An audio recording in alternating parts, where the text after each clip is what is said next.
어떠한 사진이 좋은 사진인가? 두 번째, 이완과 쉼입니다. 이완과 쉼, 쉰다는 얘기죠. 이것은 저도 아마 굳이 나눈다면 여기에 속할 것 같아요. 여러분들도 대부분은 여기에 속하지 않을까 이렇게 생각이 들어요. 그래서 자연을 찍는 사람들, 풍경이든 꽃이든 자연을 대상으로 해서 사진 작업을 하는 분들은 대부분이 여기에 속하지 않을까 싶습니다. 그래서 사진이란 행위를 통해서 위안을 받고 사진을 찍는 그러한 그 과정을 통해서 휴식과 재충전을 할 수 있는 그러한 작가들의 이야기를 펼쳐보도록 하겠습니다. 첫 번째 사진가는 조엘 메어로위치라고 하는 미국의 사진가입니다. 조엘 메어로위치는 지금 보시는 이 시리즈는 미국의 동부 해안, 동부 휴양지 중에 케이프 코드라는 그런 휴양 도시가 있습니다. 그래서 이 조엘 메어로위치는 제가 가장 부러워했던 사진가예요. 왜냐면은 케이프 코드에 살면서 케이프 코드의 바닷가를 찍었어요. 이 케이프 코드라는 데는 굉장히 풍광이 아름다운 그러한 해변 도시입니다. 그래서 여러분 그렇게 아름답고 평화로운 그러한 도시의 해변가에 살면서 사진을 찍어서 그걸로 직업을 삼아서 먹고 산다. 가장 이상적인 삶 아니겠어요? 그래서 제가 제일 부러워했던 사진가예요. 그래서 이 사진을 찍고 작품집을 펼쳐내게 돼요. 그 작품집 이름이 케이프 라이트. 케이프는 케이프 코드의 지명이고요. 라이트는 빛이란 얘기겠죠. 그렇죠? 그래서 이 케이프 라이트 이 작품집은 여태까지 가장 많이 팔렸던 사진집 중에 하나가 바로 케이프 라이트입니다. 이 조엘 메어로위치는 우리가 사진의 어떤 그런 흐름을 볼 때 뉴 칼라라는 그러한 이즘이 있습니다. 그룹이 있었어요. 그래서 윌리엄 이글스턴 또 몇 명의 작가가 있는데 지금 보시는 이 조엘 메어로위치는 뉴 칼라의 그룹 중에 한 명이라고 얘기할 수 있을 것 같습니다. 뉴 칼라는 1970년대 중반서부터 1970년대 후반에 나타난 성향입니다. 사진가들의 성향이에요. 뉴라는 이야기가 붙었다면 그 앞에 컬러가 있었죠. 그 앞에 컬러하고 구별하기 위해서 뉴 컬러라는 명칭을 썼습니다. 그리고 미술관, 권위 있는 보수적인 미술관에 진입하게 된 컬러 사진이 바로 뉴 컬러 그룹에 의해서 진입하게 됩니다. 사진은 여러분들이 아시는 것처럼 휴양에 비해서 훨씬 뒤늦게 출발이 됐죠. 그래서 예술성을 의심받고 늘 조금 평가절하된 조금 찬밥 신세로 여겨졌던 게 사진이에요. 그나마 흑백 사진은 좀 대접을 받았어요. 근데 컬러 사진은 너무 원색적이다, 너무 가볍다, 화려하다 이러한 이유 때문에 갤러리들에서는 전시 같은 것들이 좀 이루어졌습니다만 중요 미술관이나 보수적이고 위험 있는 미술관에서는 컬러 사진을 취급하지 않았어요. 그러한 완고한 문을 닫고 있었던 미술관에 문을 열은 게 바로 뉴 컬러의 작가들입니다. 윌리엄 이글스턴은 뉴욕 현대미술관 모마에서 개인전을 초대받았고요. 이 조엘 메로비치는 보스턴 미술관에 초대를 받았습니다. 그럼 이 뉴 컬러는 이전의 컬러하고 어떠한 점이 다른가 얘기를 하겠습니다. 제가 아마 유튜브에서는 한번 언급을 했던 것 같은데 뉴 컬러 이전에도 사진 컬러는 있었죠. 근데 그때의 컬러는 자연의 아름다움, 자연의 우아함, 자연의 화려한 컬러가 주 타켓이었어요. 목적이었어요. 자연이었습니다. 근데 뉴 컬러는 이전 올드 컬러, 기존의 컬러와 다르게 제일 중요시하는 게 문화적인 컬러. 문화는 뭐예요? 자연과 정반대의 입장에 있는 것을 갖다 문화라고 그래요.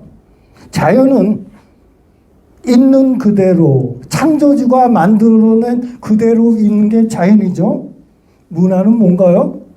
인간이 만드는 거예요. 그것을 인공이라는 표현도 덜어 쓰기는 하는데 문화라는 표현이 좀 더 포괄적이고 좀 넓습니다. 그래서 저는 문화라는 표현을 많이 씁니다. 그래서 뉴 컬러는 문화의 컬러를 중요시한다. 두 번째, 로컬 컬러를 중요시한다. 로컬 컬러란 뭔가요? 나라마다 그 나라에서 선호하는 고유의 컬러가 있습니다. 같은 나라라 할지라도 그 지역마다 고유의 컬러가 있습니다. 그것은 자연의 풍광의 컬러가 될 수도 있고요. 인간이 관습과 풍물로 전통을 통해서 만들어낸 그러한 전통의 그 지역만의 색이 있어요. 이것을 갖다 우리는 로컬 컬러라고 그래요. 또 세 번째, 주관적인 컬러를 중요시합니다. 그래서 주관적인 컬러는 뭐냐면은 작가마다 자기가 좋아하는 자기만의 고유의 색이 있다는 것이죠. 그래서 이러한 특징을 갖고 있는 뉴 컬러의 그룹 중에 한 명이 조엘 메로비치예요. 그래서 조엘 메로비치는 케이프 코드라고 하는 해변의 휴양 도시에서 살면서 그 도시에서의 어떤 리조트, 바다, 휴양지의 모습을 갖다가 사진으로 찍고 있습니다. 그래서 조엘 메로비치의 사진을 보게 되면 편안하고 아름답고 쉬고 싶은 위안이 되는 그러한 사진입니다. 그래서 현대 사진이라고 해서 모든 사진이 도발적이고 파격적이고 위험성을 갖고 있는 그러한 사진만으로 이루어져 있지는 않습니다. 그래서 이들 작가들은 이 그룹 그 위안과 심혜자가 편성된 이 작가들은 자연에 가서 자연을 찍을 때 위로를 받는 거예요. 사진 찍는 행위를 하면서 쉬는 겁니다. 그리고 사진을 담아내면서 재충전을 하는 겁니다.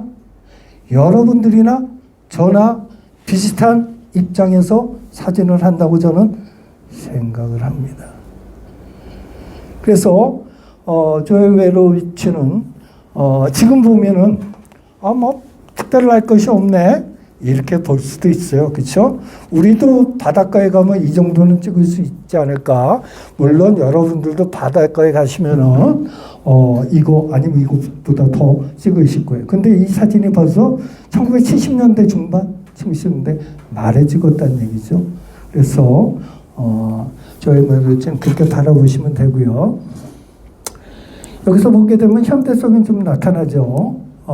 이렇게 세로의 기둥을 갖다가 과감하게 화면의 중앙에 이렇게 배치하는 이러한 방법은 제가 옛날에 올렸던 그런 유튜브 강의 중에 마이클 케냐의 사진 전략 그래서 마이클 케냐라는 그 우리가 모르시는 분들이 한 분도 안 계실 거예요. 그렇죠? 여러분들이 마이클 케냐는 팬들이 굉장히 많아요.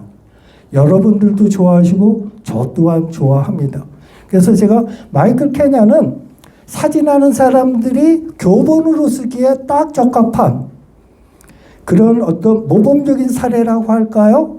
여러 가지 사진의 테크닉을 갖다가 구사를 하고 있어요. 그래서 제가 그 내용을 갖다가 분류를 해서 마이클 케냐의 사진 전략 1편, 2편, 3편까지 제가 올린 적이 있는데 거기서도 한번 거론을 했습니다. 이렇게 세로를 가로지르는 중앙을 가로지르는 선, 또 가로로 화면을 양분하는 선, 이런 것들은 현대에서 나타나는 성향이에요. 마이클 케냐의 작품을 보게 되면 그러한 성향이 많이 나타납니다. 이것은 구성의 원칙을 벗어나는 거예요.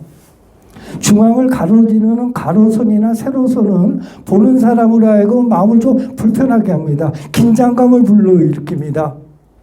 약간의 위험성을 느끼게 합니다. 그럼에도 불구하고 현대 사진가들은 과감한 이러한 전략을 쓰는 이유는 현대는 기성의 제도권, 기성의 보수적인 안정적인 것을 벗어나고자 하는 성향이 강합니다. 그래서 미술에서부터 시작한 사진의 기본적인 구성의 원칙을 갖다가 벗어나기 위한 그러한 시도들이 현대사진에서는 펼쳐집니다. 그래서 아까 로버트 프랑크가 현대사진의 출발이라고 얘기했던 것도 그거 또한 그러한 연유 때문에 그랬던 거예요. 그래서 모든 사진이 가로를 이렇게 중앙을 가로지르지는 않지만 이렇게 드문드문 나타납니다. 그리고 무조건 가로를 가로지르고 화면을 양분하는 이 사진이 등장을 하면 현대사진은 아닙니다. 이것이 등장하기 위해서는 조건이 있어요. 왜? 나머지 부분의 공간이 굉장히 편안해야 돼요. 잔잔해야 돼요.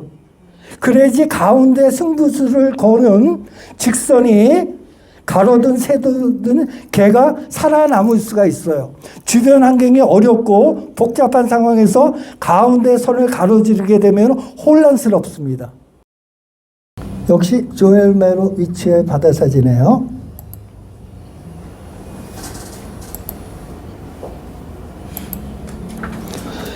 이 케이프 코드라는 조엘 메로위치가 살면서 사진을 찍었던 휴양도시 케이프 코드라는 데가 만이에요. 만.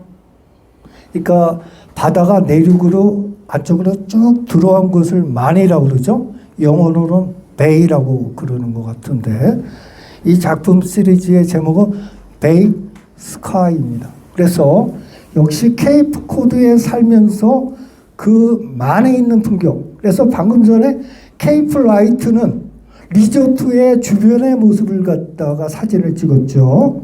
그 다음에 나온 게 바로 베이 스카이입니다. 그래서 이런 집들이라든지 해변가에 있는 구체적인 오브제들, 그러한 요소들을 가능한 한 억제하고 하늘과 바다만 찍은 그러한 사진입니다. 그리고 여기서 약간의 미묘한 컬러는 그 조엘 메로위치의 주관적인 컬러다 이렇게 생각을 하시면 될 것 같아요. 그리고 역시 여기서 화면을 양분시킨 선이 등장을 합니다. 그리고 이 사진을 보게 되면은 여러분들 누군가 바다를 찍었는데 하늘과 바다만 아무것도 오브제가 없고 바위라든지 배라든지 등대라든지 이런 것이 없고 미니멀하게 하늘과 바다만 보이는데 수평선이 양분화시킨 그러한 사진을 본 적이 있으세요? 유명한 사진가의 작품에 유명한 작품이 있어요. 히로 스키모토라고 하는 동양 최고의 사진가입니다. 일본 사진가고요. 외국에서는 노부요시 아라키보다 훨씬 더 유명한 작품 가격으로 보면 비교할 수 없을 정도의 비싼 히로 스키모토의 작품 중에 보면 시스케이프라고 해서 바다의 풍경을 이와 같이 양분화시켜서 하늘과 바다만 찍은 게 있습니다. 그래서 제가 두 사람에 좀 궁금했어요. 왜냐하면 두 사람이 누가 먼저 이 시리즈를 시작했을까? 하늘과 바다를 누가 양분화시켜서 제가 이 사진을 1990년대 말에 처음 봤거든요. 아니요, 조엘 메로위치의 사진은 이전에 봤었고요. 히로스기 모드의 흑백 바다는 1900년도 말에 봤어요. 그 당시에 저로서는 굉장히 커다란 충격이었거든요.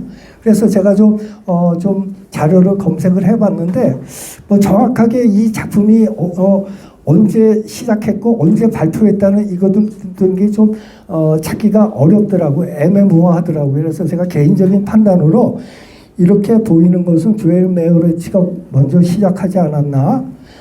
그리고 히로스기 모도는 이 부분만 집중적으로 펼쳐나가서 그것을 컬러를 흑백으로 바꾸고 미니멀하게 찍지 않았나 개인적으로 좀 생각을 해봤습니다. 조엘 메로위치는 사진은 누가 봐도 아름답습니다. 평화로운 바다와 바다 주변의 모습들이에요. 아까도 얘기했지만 조엘 메로위치는 그 아름다운 풍광을 갖고 있는 그 해변에서 아름다운 풍광을 보면서 쉬고 위안을 얻고 회복을 시키고 에너지를 얻었습니다. 그렇죠? 그러한 작가도 있는 반면에 지금 이 작가는 정반대에서 위안을 얻는 그러한 작가입니다. 유젠 아제라고 하는 프랑스의 사진가입니다. 그리고 지금 여러분들이 오늘 봤던 대부분의 작가들은 현대 사진가라고 얘기할 수가 있어요. 근데 이 유젠 아제는 고전 작가입니다. 1900년도 초 1895년서부터 촬영을 해서 1926년인가 7년 타계하실 때까지 한 30년 정도로 사진을 찍었던, 그럼에도 불구하고 제가 이 사진을 갖고 왔어요. 좀 생뚱맞다고 생각을 할 수 있을지 모르겠지만 저는 이 사진을 이 시점에서 보여드리는 게 좋겠다고 생각을 했었죠. 역시 유젠 아제의 삶을 갖다가 좀 살펴본다면 이 작품의 가치와 진가를 알 수 있을 것 같습니다. 유젠 아제는 프랑스 보르동과 지방 태생이에요. 그리고 젊은 시절을 떠돌았어요. 떠돌이로 많이 이 직업 저 직업을 많이 전전했다는 얘기죠.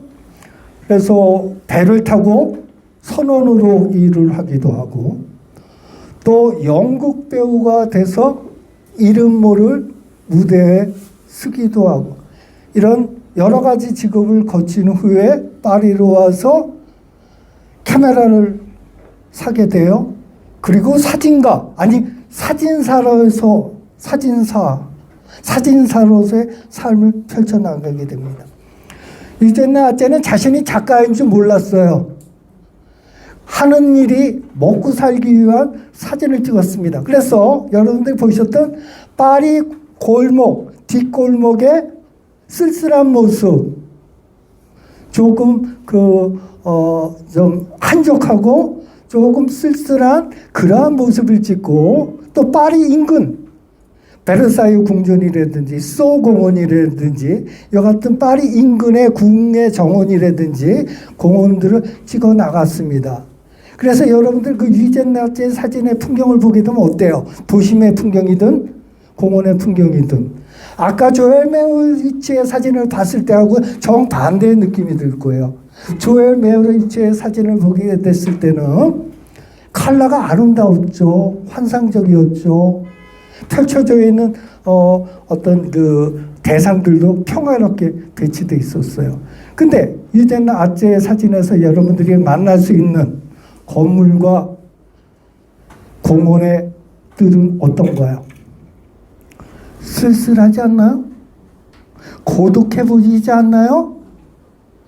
왜 이러한 느낌이 들까요? 어쩌면 흑백 사진이기 때문에 우리가 그러한 느낌을 받을 수도 있어요. 그렇죠? 사람이 하나도 없어요. 네. 사람이 또 하나도 없어요. 그래서 더 을씨년스럽다는 표현이 있죠? 좀 삭막하고 을씨년스럽다는 느낌도 들어요. 유젠 아제는 30년을 이 직업으로 살아나갔습니다. 그래서 만들어진 사진으로 파리 정부에서 하는 도서관이라든지 자료보관소, 또 화가들한테도 사진을 팔았어요. 화가들의 밑그림을 그리기 위한 그 자료로서. 그래서 본인이 아까도 얘기했지만 본인이 예술가, 포토그래퍼라는 것을 생각도 못했고 상상도 못했고 그냥 먹고 살기 위해서 사진을 했습니다. 근데 30년을 그러한 사진을 했는데 나중에 생을 마감하게 되고 이 유젠 나체는 그 파리 그 세느강 남쪽에 보면은 머지않은 곳에 몽파르나스라는 그런 동네가 있습니다. 그래서 거기서 다락방에서 살았어요. 다락방이라는 것은 파리의 건물의 지붕 바로 밑에 방입니다. 제가 처음에 유학을 갔을 때 몇 달간 다락방에서 산 적이 있어요. 파리의 다락방은 그 한여방이라고 그래요. 그래서 이렇게 바로 쓰면은 쓰지 못해요. 지붕이 비스듬하잖아요. 그래서 높은 곳에서는 바로 쓸 수가 있지만 이렇게 경사가 진 곳에서 바로 못 써요. 그리고 난방이 안 돼요. 그러니까 여름에 굉장히 덥고 겨울에 굉장히 추운. 그래서 30년을 한 직업에 종사하면서 다락방에 살았다. 결혼도 못하고 혼자 살았다. 얼마나 열악한 삶을 살았다는 것을 우리가 객관적인 모습을 통해서 우리가 미루어 짐작할 수 있을 것 같아요. 그렇죠? 그러한 삶을 살던 그 유젠 나체는 유일한 낚시. 거리에 쓸쓸한 사람들이 움직이지 않는 시간에 새벽에 아침에 시간을 택해서 한적한 그 골목에서 건물을 짓고 거리를 찍었습니다. 한적한 공원에서 사람들이 없는 빈 공원을 찍었어요. 그 공원을 찍었을 때 유젠 나체의 마음이 어땠을까요? 대상과 내가 하나가 되는 거예요. 아까 제가 냉골덴의 얘기를 하면서 냉골덴이 상처받았을 때 어려웠을 때 비슷한 친구들을 만나서 위안을 얻고 거기서 조금 그 안도를 느꼈다는 말씀을 드렸는데 사진도 마찬가지입니다. 유젠 나체가 찍었던 이 쓸쓸한 풍경들은 자신의 마음과 닮아 있어요. 자신의 삶의 모습과 닮아 있어요. 그래서 유젠 나체는 그러한 대상을 만났을 때 편안함을 느낀 겁니다. 공감대를 형성을 한 거예요. 그것을 담아내면서 기쁨을 느꼈던 겁니다. 역시 이러한 대상과 작가가 하나가 됐을 때 아우라는 형성이 됩니다. 유젠 나체 작품은 살면서 결핍을 모르고 아픔을 모르고 상실을 모르는 사람들은 봤을 때 이성으로 머릿속으로 옛날에 그 당시에 1800년도 말에서 1900년도에서 이 정도 찍었으면 뭐 괜찮게 찍었네 이 정도 머릿속으로 생각하는 그 정도에서 머물고 말아요. 하지만 그와 시대는 다르지만 모양은 다르지만 살면서 어려움과 아픔을 겪었던 사람은 유젠 나체 사진을 보면 이른바 짠하게 찡하게 마음에 와 닿을 수가 있습니다. 공감대가 형성이 될 수가 있어요. 제가 외국의 사진가들의 작품을 몇 점 갖고 있어요. 제가 제일 갖고 싶었던 게 유젠 나체 사진이에요. 근데 못 갖고 있어요. 비싸서. 그래서 자, 이완과 쉼은 아름다운 풍경만 보고 아름다운 대상을 찍을 때만 느끼는 게 아닙니다. 이렇게 조금 후미진데 쓸쓸하고 조금 황량한 이러한 풍경을 만났을 때 위안을 얻고 쉬고 거기서 휴식을 얻고 위로를 받는 그런 사진가가 있습니다. 그리고 그 사진을 보고 그 사진이 갖고 있는 기운과 정서와 힘을 느끼면서 우리는 공감대를 형성하면서 일부는 그 사람, 이 작가의 매니아가 될 수 있는 것이죠. 그래서 다행히도 불우한 삶을 살았던 유젠 나체가 생전에서는 혜택을 못 받았어요. 유젠나체는 회화에서 미술에서의 빈센트 반 고흐하고 비슷한 삶을 살았습니다. 가장 불우했던 사진가예요. 그럼에도 불구하고 다행인 것은 당시에 몽파르나스에 있던 유젠나체의 작업실 1층에 화가들을 위한 자료의 집이라는 조그만 간판을 내걸었고 그 인근에 만네이가 살았습니다. 만네이는 유명한 초현실주의자이자 다다이스트인 만네이가 조수 베르니스 에버트라는 조수하고 그 부분에 작업실을 갖고 있었어요. 그러다가 만네이가 우연히 유젠네 아째의 간판을 보고 유젠네 아째를 알게 됩니다. 그리고 그의 사진을 보고 사진이 심상치 않다는 것을 느끼고 당시에 잡지 초현실주의 잡지라는 데에 몇 점을 실어주게 돼요. 유젠네 아째의 작품에서는 초현실성이 나타납니다. 그리고 서로 왕래가 있고 만네이가 몇 점을 사줬는데 아주 이제 어느 날 두 사람이 가봤더니 이미 타계한 거예요. 근데 몰랐죠? 그래서 다행히 베르니스 에버트가 유젠네 아째가 남겨뒀던 유리 원판 필름과 프린트했던 A510 프린트를 갖고 미국으로 건너옵니다. 만네이나 베르니스 에버트나 다 원래 미국 사람들이에요. 작업을 위해서 파리로 건너가 있었던 것이죠. 그리고 베르니스 에버트가 갖고 있다가 나중에 모마 뉴욕 현대미술관에 이 작품을 넘기게 됩니다. 팔게 됩니다. 그리고 뉴욕 현대미술관은 어느 누구도 알지 못했던 숨겨져 있었던 보석과 같은 유젠네 아째의 존재를 알게 되고 그의 필름을 정리를 해서 3번인가 4번에 걸쳐서 개인전을 열게 되죠. 그리고 작품집을 발간을 하게 됩니다. 그러면서 유젠네 아째는 세상에 알려지게 되죠. 공원의 사진을 보게 되면 여러분들은 마이클 케냐의 사진을 떠올리는 분도 계실 겁니다. 마이클 케냐가 찍었던 작품 중에서 파리의 그 궁의 정원, 공원을 찍은 사진들이 있어요. 그걸로 작품집도 냈는데 그 사진을 보면은 이 마이클 케냐의 사진과 유젠네 아째의 사진이 좀 비슷하다는 느낌이 있어요. 그래서 제가 그 마이클 케냐가 갖고 있는 사진집의 서문을 어느 날 봤더니 서문에 마이클 케냐가 유젠네 아째에 대한 언급이 있더라고요. 어떠한 언급이 있느냐면은 유젠네 아째의 오마지를 던졌어요. 오마지를 보냈어요. 오마지란 뭐냐?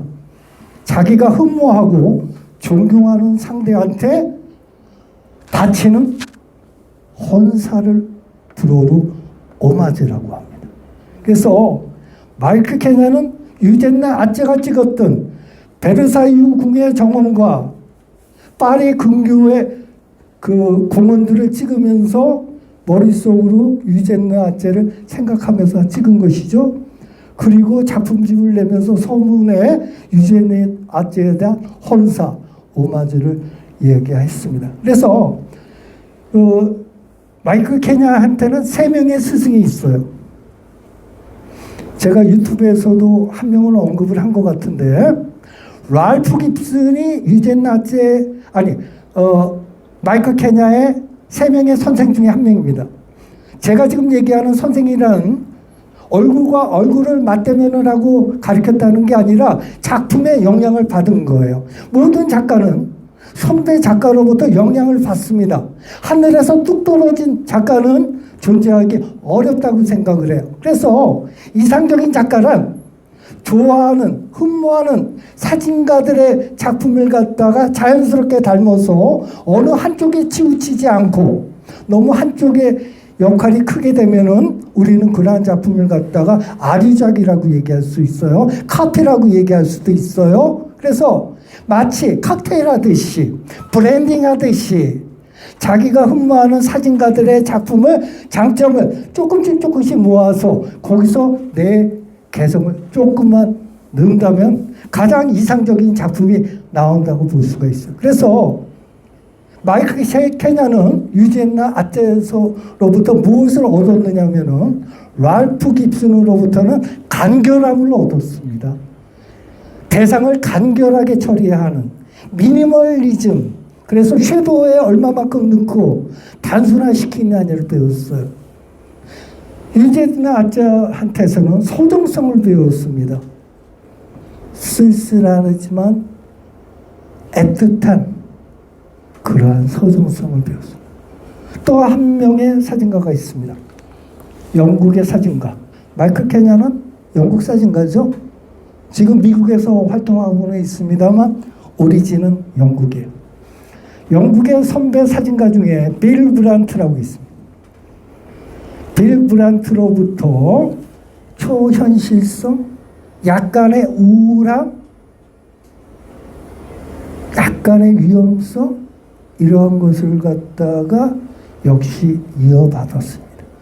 그 세 명의 작가를 브랜딩하고 자신의 개성을 넣어서 오늘날 풍경사진 작가로서는 단연 이름을 날려. 여러분들 좋은 사진을 찍기 위해서 내 거가 제일 중요해요. 하지만 내 거가 어느 날 하늘에서 뚝 떨어지지는 않아요. 우리가 지금 공부하는 게 내가 감성이 와 닿는 작품을 찾아내는 과정이에요. 그러면서 그 작품을 갖다가 흠모하다 보면 나도 모르게 닮아가게 돼 있습니다. 그러한 과정을 거쳐서 그 안에 나의 개성을 조금 넣는다면 세상에서는 나의 작품이라고 인정을 해줄 수 있어요. 여러분들 비평가가 있어요. 미술 비평가도 있고 사진 평론가도 있습니다.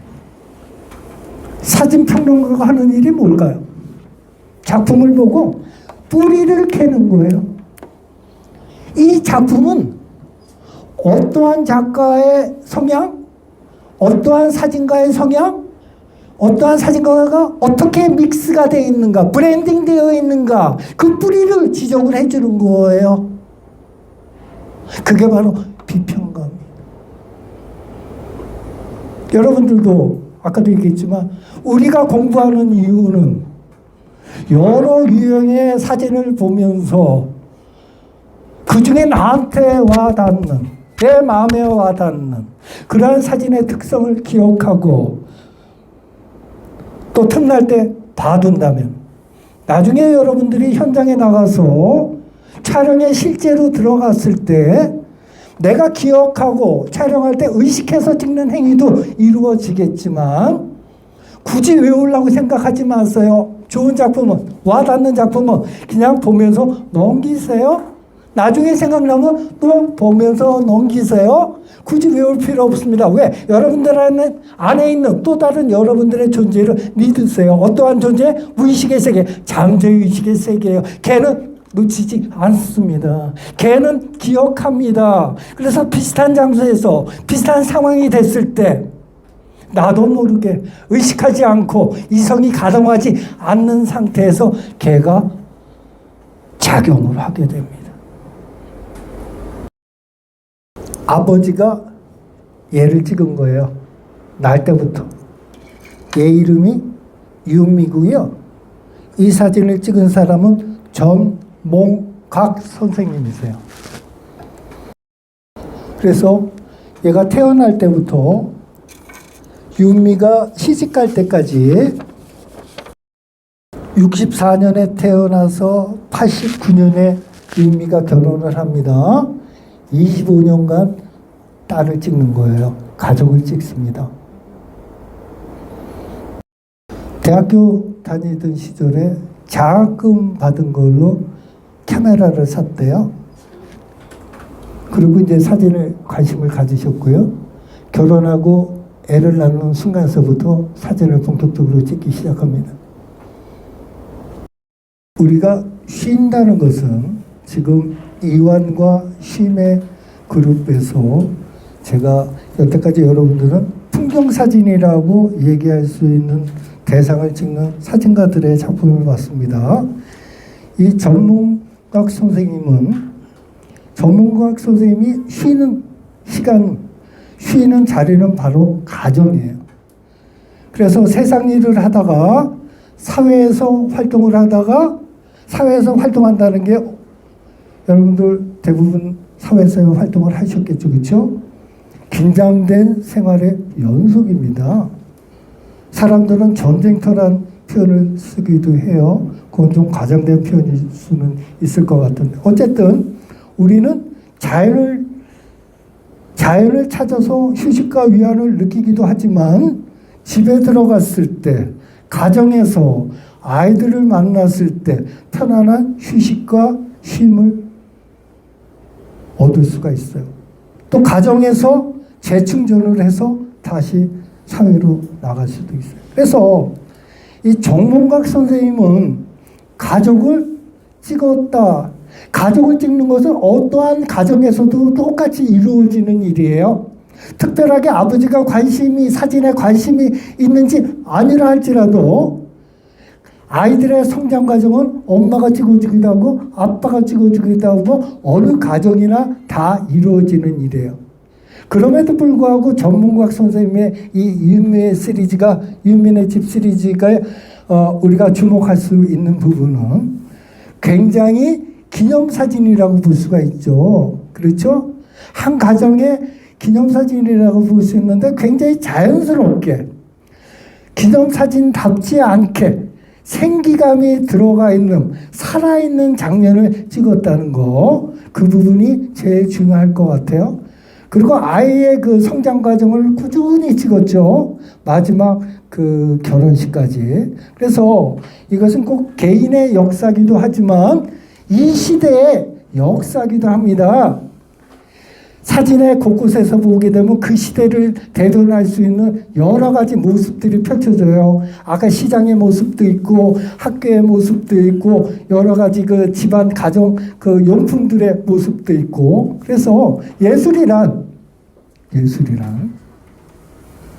내가 예술을 의식하고 예술을 목적으로 하고 그렇게 만들어져서 최종적인 예술품이 만들어지기도 하지만 아까 유젠나 아째처럼 먹고 살기 위해서 사진을 팔기 위해서 그러한 목적으로 찍었지만 찍는 중간 과정들에서 본인이 행복을 느끼고 위안을 느끼고 위로를 받았을 때 시간이 흘러 세대가 바뀌고 그 가치를 인정받아서 최고의 예술이 됐어요.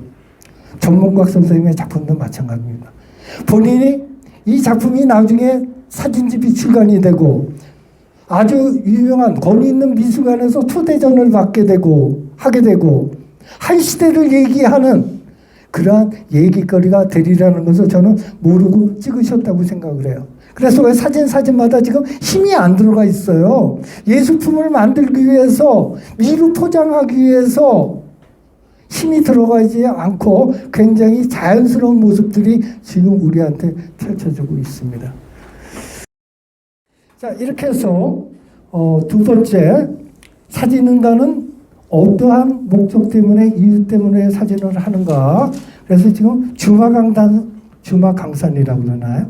대충 수박 겉핥기로 이렇게 넘어가는 듯이 이렇게 살펴보기는 했습니다만 좀 살펴봤습니다.